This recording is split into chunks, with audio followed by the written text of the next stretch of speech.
Now we are starting with the topic, what are the different types of hypotheses. This is a classification of hypotheses. There are 7 different types of hypotheses have been seen in research. They are simple, complex, research, null hypothesis, alternative, logical, and statistical. So let's move to the detail of each one. Simple. As the name indicates, this is a very simple hypothesis which reflects the relationship between dependent and independent variable. Okay, I will cite you with an example. If there is a higher the unemployment, there will be higher the rate of crime.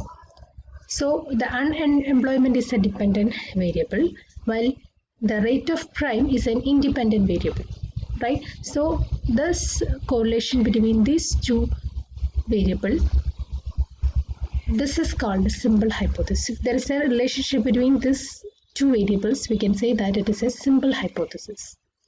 Then lower the use of fertilizers causes, lower the productivity and agricultural productiveness. So here the productivity is a independent variable, while the use of fertilizer is a dependent variable.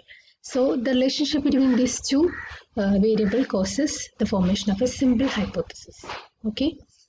The complex hypothesis means it reflects the relationship between two variables. That is, and in here the variables, that is independent as well as the dependent variables, will be more than 2.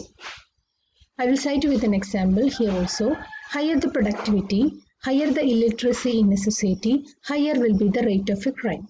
So here we can say that there are 3 variables are there: poverty, illiteracy, and crime. So when we are analyzing these 3 variables, it is clear that the poverty and illiteracy are dependent variables, while the crime is an independent variable. So the association or the relationship between these kinds of variables, we can say that this is a type of complex hypothesis.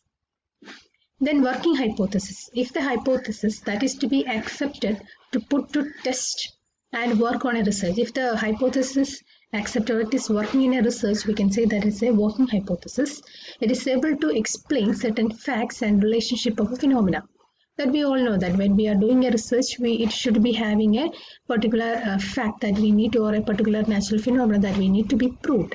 So if we are doing a hypothesis like that on research, it is called a working hypothesis. It will, by means of working hypothesis, there will be generating a predictive theory, and it is accepted to test for verification.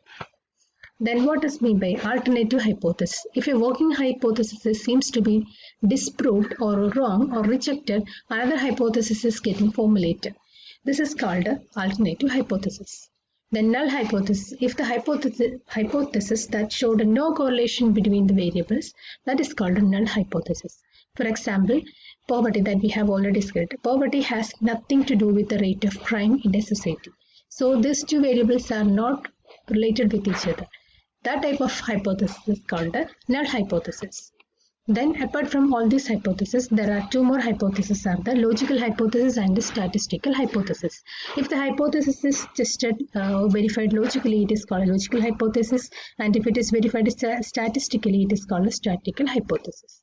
So that's all about the classification or the types of hypothesis. I hope you understood.